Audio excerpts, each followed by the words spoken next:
이사야 30장입니다.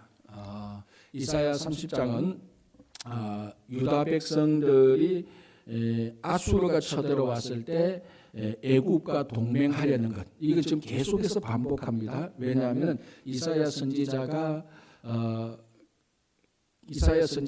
경험했던, 그러니까 그 당시 남유다가 경험했던 가장 중요한 실제적인 사건, 역사적인 사건 가운데 하나니까. 그러니까 뭐 우리 어르신들 이야기 꺼내면은 한 5분 이야기 하시다가 늘 어느 이야기로 돌아갑니까? 6.25 이야기로 돌아갑니다. 왜냐하면 그게 자기 인생의 가장 큰 경험이니까. 그 6.25를 겪으면서 자기 삶의 생각과 그리고 자기 인생의 모든 것이 전환점을 맞이하게 되는 그런 중요한 사건을 경험하면은 뭐 이런 얘기 저런 얘기 하다가 결국은 기성전결인데 기성전 6.25, 기성전 6.25 무슨 얘기해도 6.25 얘기를 해야 이야기가 끝납니다.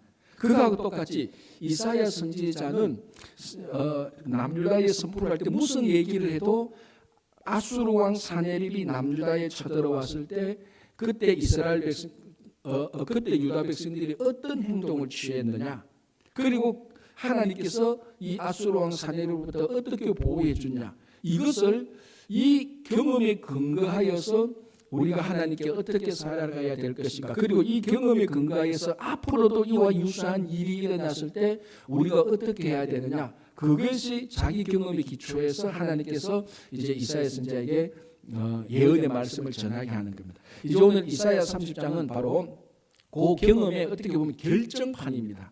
그러니까 아수르 사네립이 북이스라엘을 물리치고 점령하고 그 여세를 몰아서 남유다에 들어왔습니다. 그때 히스기야 왕 때죠. 그때 일부의 사람들이 그러니까 남유다 궁정에 있는 일부 사람들이 어떻게 아수르 왕 사네립에 다 대하여서 어떻게 전쟁을 하자 그랬습니까? 항상 애굽 형님한테 다가갔습니다. 지금 이게 계속해서 반복되는 몇 번이나 애굽 형님들한테 다가가서 우리 도와주십시오. 그래서 동맹을 맺고 또 뭐 빈손으로 동맹 맺지 않죠. 또 뇌물을 주고 조공을 바치고, 그래서 애굽의 군사력을 얻어서 아수르 왕을 물리치려고 했던, 그게 지금 계속해서 반복됩니다. 오늘 이사야 30장은 그것을 가장 분명하게 하나님께서 잘못되었다라고 책망을 하고 있는 부분입니다. 자, 그래서 보겠습니다. 이사야 30장 1절 보겠습니다. 이렇게 되어 있습니다. 여호와께서 이르시되 패역한 자식들은 화 있을진저 그들이 계교를 베푸나 나로 말미암지 아니하며 맹약을 맺으나 나의 영으로 말미암지 아니하고 죄에 죄를 더하도다. 자, 그들이 계교를 베풀었다. 그들 누구? 애굽을 좋아하는 일단의 그룹들. 이 사람들이 계교를 베푼데, 그러니까 전략을 짰는데 어떻게 전략을 짰다고요? 이번에도 우리가 애굽에 가서 그들에게 도움을 요청합시다. 동맹을 맺는 계략을 꾸몄습니다. 그런데 이것이 1절에 보니까 나로 말미암지 않았다. 즉 하나님으로부터 나온 계략이 아니다라는 것입니다. 자, 사람이 우리가 하나님의 자녀로 살면서 어떤 위기나 어려움을 닥쳤을 때 우리 잠언을 보면은 묘략을, 전략을 잘 짜라라고 말을 하고 있습니다. 그것은 무엇인가 하면 하나님께서 우리를 로봇처럼 취급하지 않습니다. 우리는 생각을 하고 판단을 하고 결정을 합니다. 그렇기 위해서는 어려운 일이 닥칠 때는 우리가 모략을 짜고 어떻게 이 일을 우리가 극복할 수 있을까? 쉽게 말하면 작전을 짜고 계획을 수립하고 모략을 짭니다. 그런데 가장 중요한 것은 이런 세상 사람도 하고 믿는 사람들도 하는데 이 모략과 이런 계획이 어디에서부터 나왔느냐 하는 게 제일 중요한 것이죠. 이것이 하나님으로부터 나온 것인지, 하나님께서 우리에게 지혜를 주고 우리가 이런 모든 일을 하는데 근본적인 목적을 하나님께 영광을 돌리고 하나님을 의지하는 마음에서 나온 것인지, 아니면은 하나님을 완전히 무시하고 자기 똑똑함과 자기 경험에서 나온 것인지, 그것이 중요한 겁니다. 뭐 예수 믿는 사람, 하나님을 믿는 사람은 어려움이 닥치면 모략을 안 꾸밉니까? 아닙니다. 잠언을 보면 너희들이 지혜로 모략을 꾸미라라는 이런 말씀들이 굉장히 많습니다. 모략은 다 꾸밉니다. 그러나 쉽게 말하면은 거룩한 모략을 꾸미는 것인지 세상적인 인간적인 업무를 꾸미는 것인지, 이거 구별이 제일 중요한 것입니다. 그런데 아수르 왕 사네립이 쳐들어왔을 때 남유다 백성들은 거룩한 모략을 꾸민 게 아니죠. 그래서 오늘 1절에 그들이 계교를 베푸나 나로 말미암지 아니하고 하나님으로부터 말미암지 않은 계교 모략을 꾸몄다는 것입니다. 자, 그 다음에 똑같은 말이죠. 1절에 맹약을 맺으나 나의 영으로 말미암지 아니하고, 그러니까 하나님의 영, 하나님의 감동, 하나님을 의지하는 것하고 전혀 상관없이 세상 사람들이 하는 것처럼 자기 똑똑함과 자기 지혜로 동맹을 하고 모략을 꾸미고 위기를 벗어나려고 했다는 것입니다. 이런 백성들을 가리켜서 이사야 선지자는 어떤 백성들? 패역한 백성들, 패역한 자식들이라고 말을 합니다. 자, 2절 보겠습니다. 그들이 바로의 세력 앞에서 스스로 강하려 하며, 자, 이게 바로의 세력 밑에 들어가서 자기 스스로 강하려고 하는, 그러니까 하나님의 도움과 하나님의 의지는 완전히 무시하는 겁니다. 진짜 인간적인 우리말로 하면 인간적인 네트워킹을 통하여서 일을 해결하고 하는. 그래서 요즘은요, 어떤 사람들이 강한 사람인가 하면 온라인에서 자기 팔로우, 자기 팬이 많은 사람.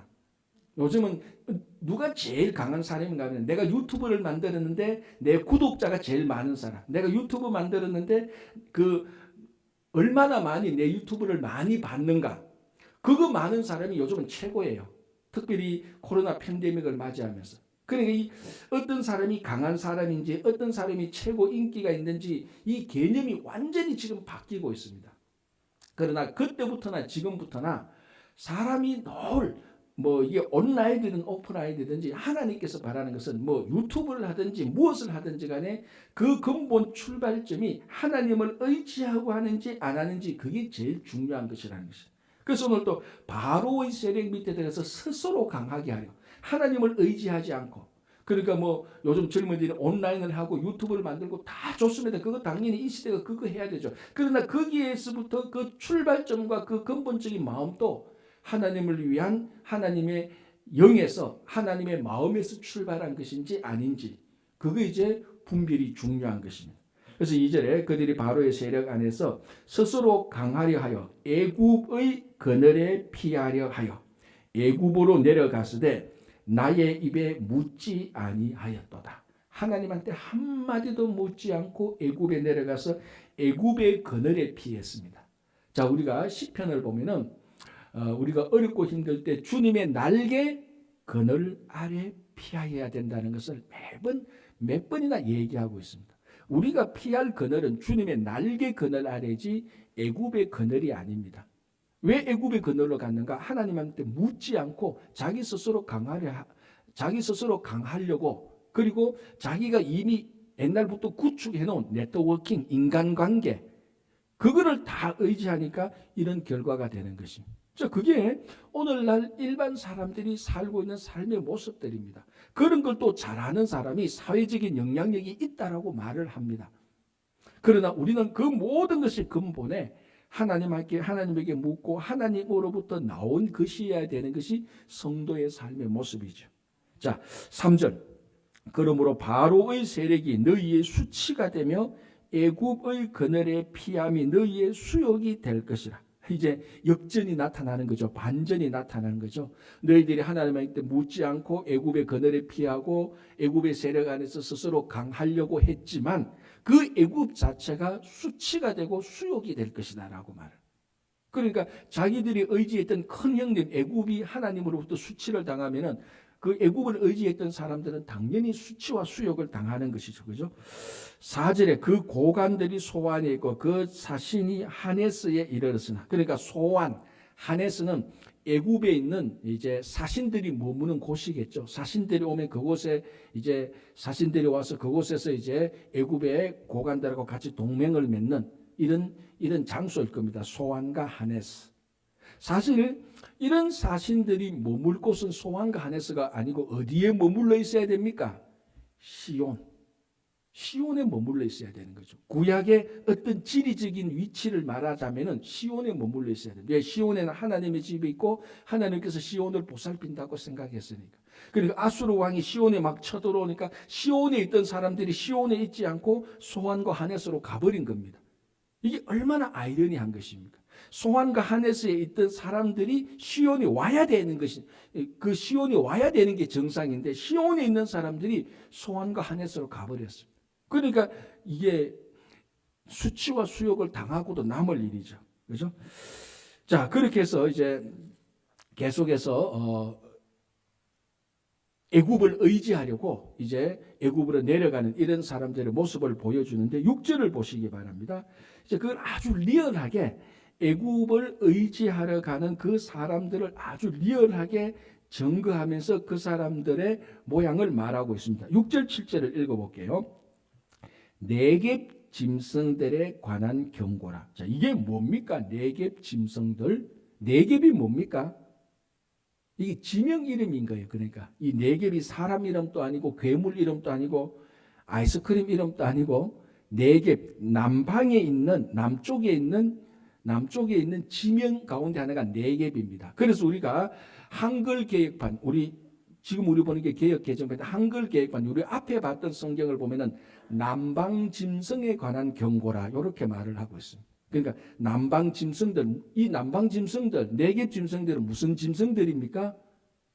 지금 시온에 있다가 애굽으로 물건을 싣고 조공 바칠 물건들을 가지고 낙타에 싣고 이제 애굽으로 동맹 맺으러 가는 짐승들. 그러니까 사람들이, 사신들이, 신하들이 그 낙타나 이런데 낙타나 나귀에 짐승 싣고 남방으로 내려가야 애굽으로 가잖아요. 그 지도적으로 가나안에서 남서쪽으로 가야 애굽에 연결되니까 그 남쪽으로 가는 짐승들. 그러니까 애굽으로 가는 짐승들. 정확히 말하면은 애굽을 의지하려고 가는 사신들. 그리고 짐승들, 이런 사람들을 말합니다. 그게 네겝 짐승들에 관한 경고라. 애굽을 의지하러 가는 그 짐승들에 관한 경고라. 자, 한번 볼까요? 아주 리얼하게 말하고 있습니다. 6절 네겝 짐승들에 관한 경고라.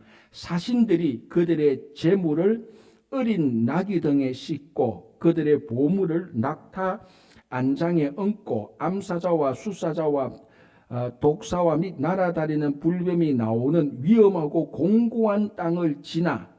자, 보십시오. 그러니까 이 남방 쪽에 땅이 굉장히 위험하거든요.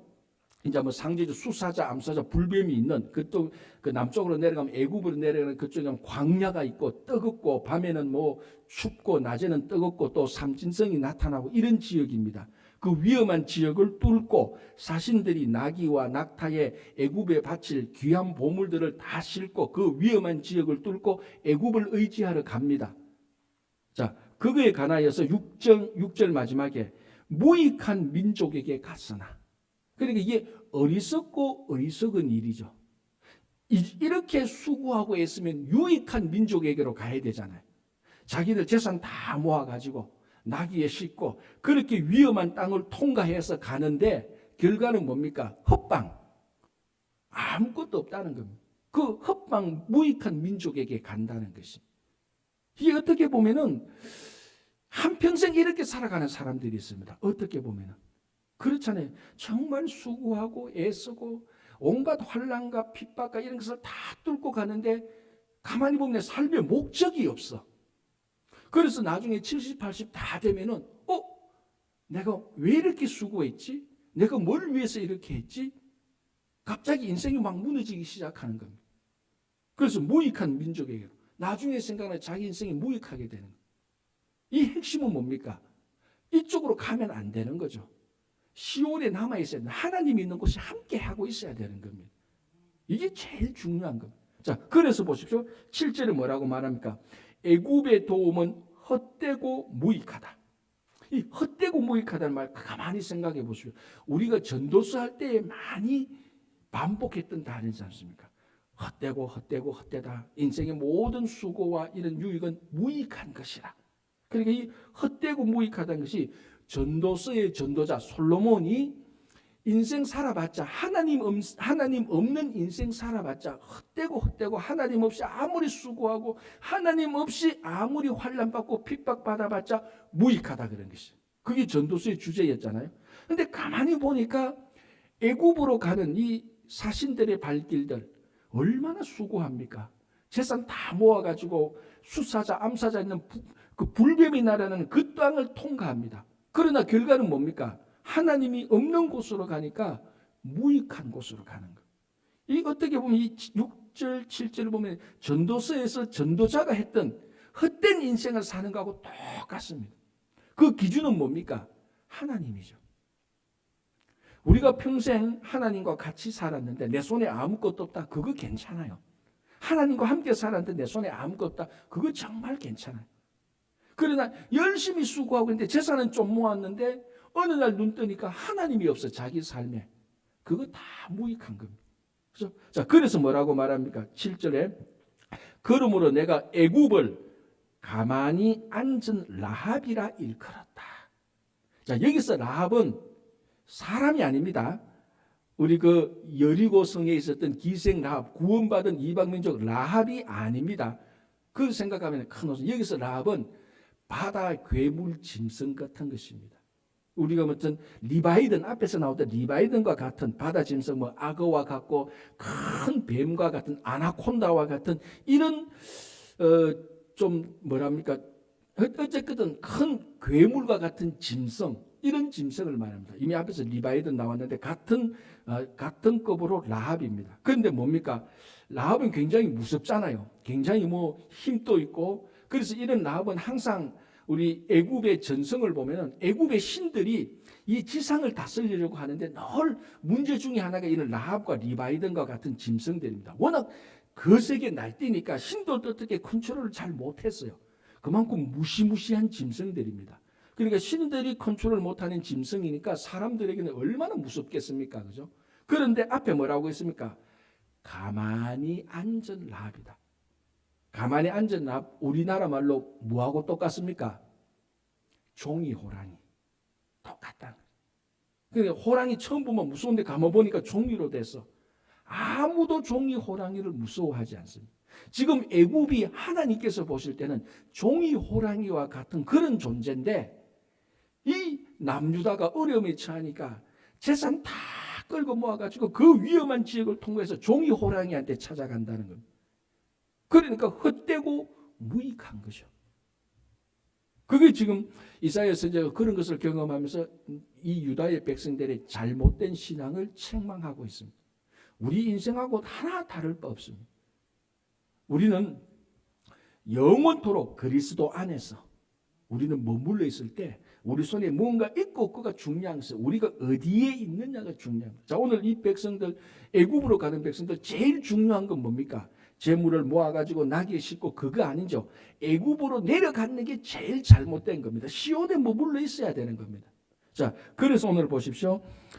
여기 18절을 한번 보시기 바랍니다. 18절 좀 자, 건너뛰어서 먼저 보겠습니다.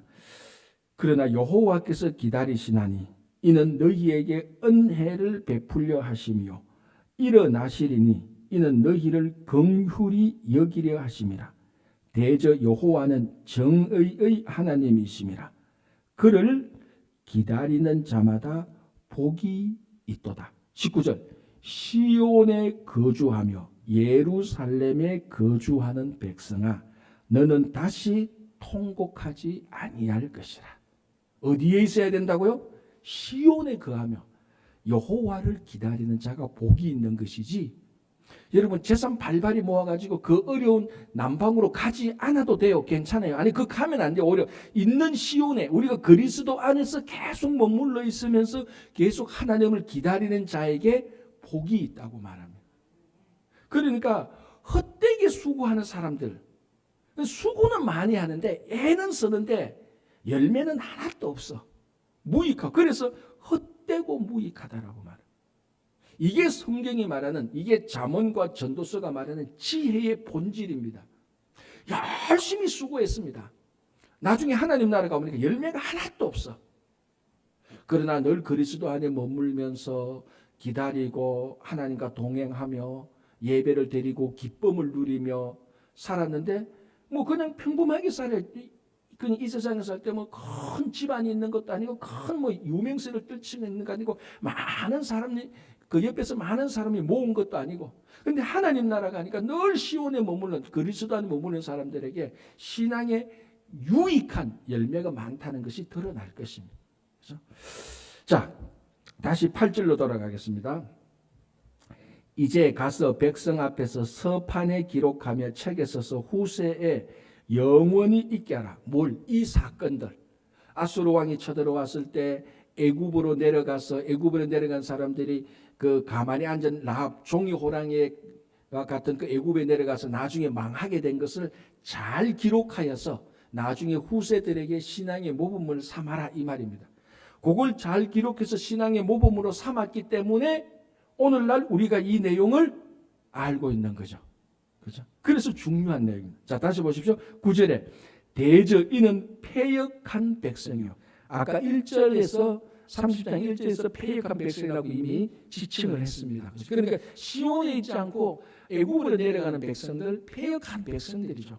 패역한 백성이 거짓말하는 자식들이요, 여호와의 법을 듣기 싫어하는 자식들. 자, 이제 이사야 선지자가 막 선포를 합니다. 애굽으로 내려가지 말라. 그 내려가서는 안 된다. 우리는 시온에 머물러서 잠잠히 하나님을 기다리자. 아수르 왕이 아무리 시온 예루살렘에 쳐들어왔어도 우리가 이곳에서 하나님을 의지하고 하나님을 전적으로 신뢰하고 따라가면 하나님께서 우리를 지켜주실 것이다. 이렇게 막 선포를 했습니다. 그러나 거짓 선지자들, 애굽을 좋아하는 사람들은 뭐라고? 그 여호와의 법을 듣기 싫어하는, 하나님의 말씀을 듣기 싫어하는 자들. 그래서 우리가 어제 봤죠. 오히려 29장에 본 것처럼 이런 거짓 선지자들이 오히려 이사야를 조롱하잖아요. 네가 갓 태어난 저절된 아이처럼 우리를 가르치려고 하느냐. 이럴 때는 애굽으로 내려가서 큰형님 애굽한테 도움을 의지해야 돼. 이사야 너 모르니까 가만히 있어. 이렇게 했던 사람들. 자기들이 그 소리를 듣기 싫은 거죠. 애굽으로 내려가면 안 된다 이 말 듣기 싫은 겁니다. 그래서 보십시오. 10절에 그들이 선견자들에게 이르기를 선견하지 말라. 선지자들에게 이르기를 우리에게 바른 것을 보이지 말라. 우리에게 부드러운 말을 하라. 거짓된 것을 보이라. 그러니까 쉽게 말하면 이 거짓 선지자들, 애굽을 좋아하는 이 백성들이 이사야 선지자에게, 참된 선지자에게 우리들에게 좀 부드러운 말을 해달라. 쉽게 말하면 뭡니까? 우리가 듣기 좋은 말을 좀 해달라. 진실 말고 거짓말을 해달라. 진실은 뭡니까? 시온에 머물러 있는 것이고 거짓말은 애굽으로 가도 된다는 말입니다. 그런데 거짓말을 좀 해달라. 부드러운 말을 좀 해달라. 오늘날 우리말로 하면 뭡니까? 선지자들이여 내가 제발 듣고 싶은 말을 해달라 이 말입니다.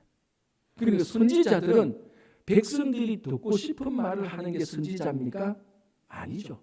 하나님이 하고 싶은 말을 선지자가 대신하는 게 선지자가 해야 되는 말입니다. 그게 어떨 때는 백성들이 굉장히 위로가 되지만 어떨 때는 백성들이 잘못했을 때는 그게 백성들한테 책망이 되는 겁니다.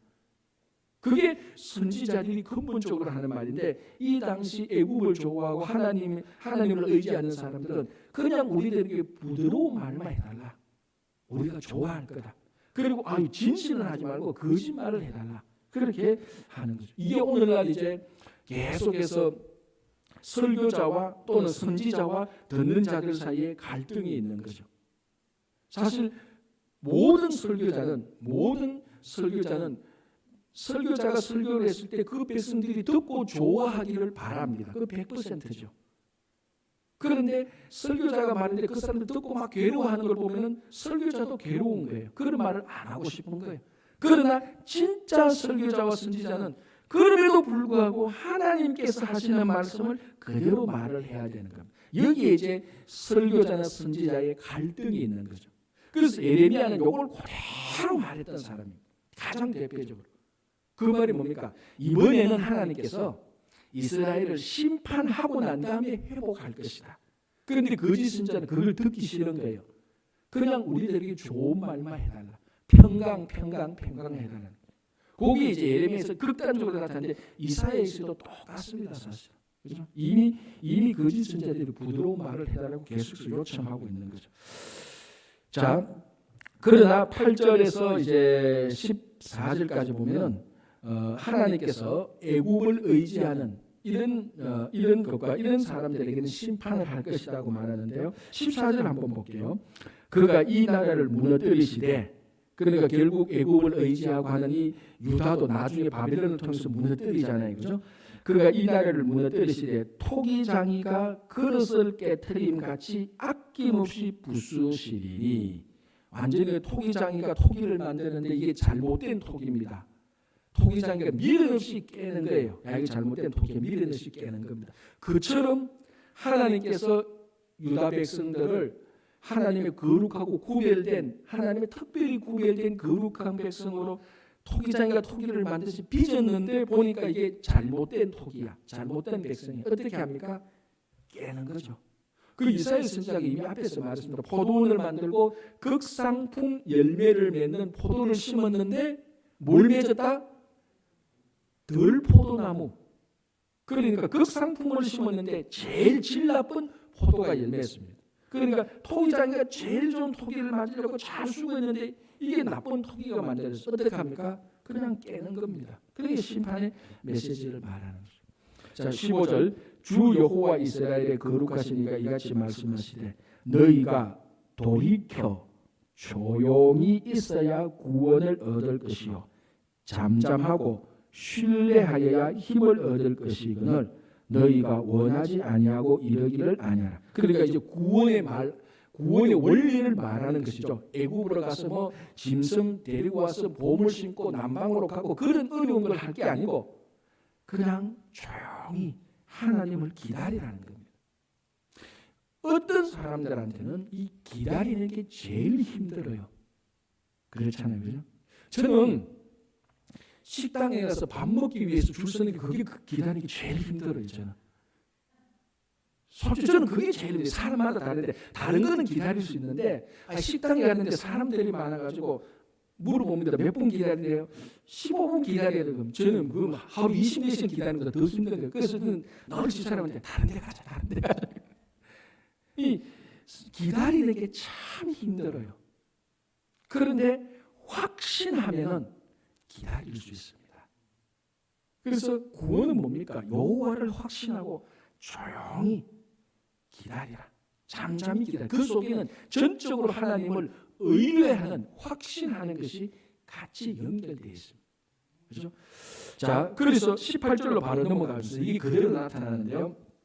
그러나 여호와께서 기다리시나니 이는 너희에게 은혜를 베풀려 하시며 일어나시니 이는 너희를 긍휼히 여기려 하십니다. 대저 여호와는 정의의 하나님이십니다. 그를 기다리는 자마다 복이 있도다. 아까 제가 했죠. 그를 기다리는 자. 하나님도 우리를 기다린다 그랬습니다. 회복시키려고. 그럼 우리도 하나님을 기다리는 겁니다. 그런데 이 기다림은 아무것도 안 하고 사실은요. 기다림은 행동에 관한 말이 아니에요. 기다림은 신뢰의 문제입니다.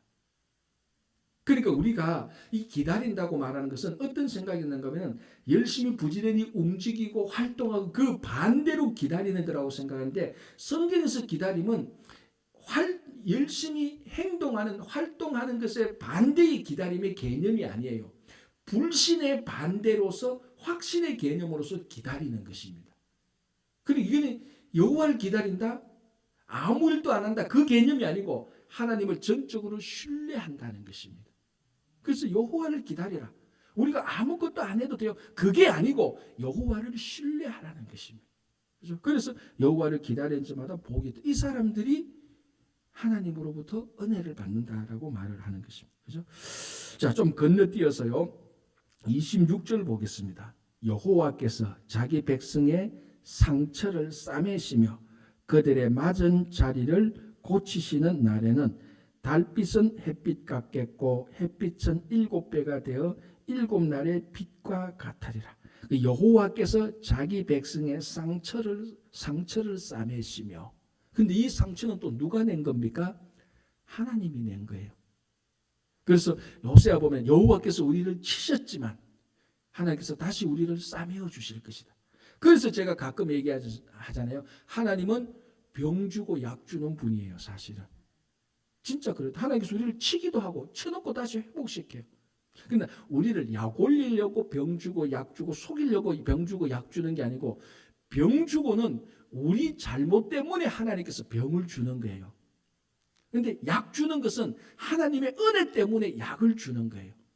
우리의 속담에 병 주고 약 준다는 것은 사람을 놀리고 뭐 좀 모략을 꾸미는 그런 의미로 말하지만, 하나님께서 우리에게 병 주고 약 주는 것은 하나님의 인간적인 간사한 모략을 말하는 것이 아니고 우리의 잘못 때문에 병을 주는 겁니다. 그래야 고치죠. 그러나 하나님의 자비로운 마음 때문에 우리에게 또 약을 주는 겁니다. 그런 의미에서 하나님은 병 주고 약 주시는 분이시지, 인간의 모략한 간사한 어떤 강교한 마음으로 병 주고 약 준다는 의미가 아니에요. 그래서 하나님은 병 주고 약 주시는 분이 맞아요. 그러나 근본은 우리의 잘못 때문에 병을 주시고 고치고, 그러나 하나님의 은혜로 약을 주시는 분. 그래서 여호와께서 자기 백성의 상처를 싸며, 왜 백성이 상처 생겼습니까? 왜 하나님한테 징계를 받았습니까? 잘못했으니까. 그거 고치려고. 그럼에도 불구하고 상처를 또 싸매 주시는 것입니다. 그러니까 병 주시는 것도 하나님의 은혜고 약 주시는 것도 하나님의 은혜예요. 그렇죠? 자, 그래서 27절부터 33절까지는 이제는 아수르, 이 뭡니까? 시온을 쳐들어오는 이 아수르도 망할 것이다. 그러니까 보십시오. 시온이 있는데 아수르가 쳐들어옵니다. 여기에 대해서 애굽에게 의지하러 갑니다. 이 애굽도 심판받고 아수르도 심판받습니다. 시온만 살아남는 거예요. 시온만. 그리고 뭡니까? 하나님의 자녀들을 공격하는 사람도 하나님께서 보호해 주시고, 그 공격에 하나님을 의지하지 않고 세상을 의지하는 사람은 심판하고, 그러니까 뭡니까? 잠잠히 시온에서 잠잠히 하나님을 기다리는 겁니다. 그리스도 예수 안에서 확신을 가지고 기다리는 것은 확신, 신뢰라고 해서 그 신뢰를 가지고 잠잠히 하나님을 기다리는. 우리 코로나 팬데믹이 이렇게 나고 막 이래도 지금 뭐 매일매일 예측이 쏟아집니다. 경제적인 예측이 쏟아지고 정치적인 예측이 쏟아지고, 언제 백신이 나오며 뭐 내년은 괜찮을까 저럴까 괜찮을까. 저도 하루하루가 다릅니다. 언제나 교회가 정상이 될까, 언제나 코로나 이전처럼 돌아갈까. 저도 늘 하루에 오전 오후 몇 번 이렇게 오락가락해요. 근데 오늘 이 본문을 볼 때 하나님께서 저와 우리들에게 뭐라고 말합니까? 그만 좀 호들갑 떨지 말고, 하나님을 신뢰하고 잠잠히 기다리고 신뢰 가운데 있어라. 그 신뢰 가운데 있어라. 그러면 하나님께서 구원과 은혜를 베푸실 것이라는 것이. 그래서 우리가 오늘 하루도 이 말씀을 생각하면서 정말 잠잠히 하나님을 기다리는, 이것은 게으른 것을 말하는 게 아니라고 다시 말씀드립니다. 신뢰입니다. 하나님을 신뢰하시고 기다리시는 여러분 되시기를 바랍니다. 기도하겠습니다. 주님 감사합니다. 아수르가 쳐들어오고, 그래서 일단의 그룹들은 애굽을 의지하러 가고, 마치 오늘날 코로나가 인류를 덮치고 이것을 해결하기 위해서 불안하고 호들갑을 떨기도 하지만, 하나님은 말합니다. 시온에 머물러 있으면서 잠잠히 하나님을 기다리라고 말씀하시는 것처럼 우리가 영원토록 그리스도 안에 머물러 있으면서 하나님을 의지하고 신뢰하면서 나아갈 수 있도록 도와주시옵소서. 이번 코로나 팬데믹이 오히려 우리의 믿음을 시험해보고 이 시험에 따라서 통과하고 더 성숙한 신앙이 될 수 있도록 도와주시옵소서. 특별히 우리 가운데 김영관 장로님 육신의 연약함 가운데 있습니다. 하나님께서 함께 하시고 우리가 믿음으로 기도할 때 그 기도를 들으시고 역사해 주시옵소서. 감사하오며 예수님 이름으로 기도하옵나이다. 아멘.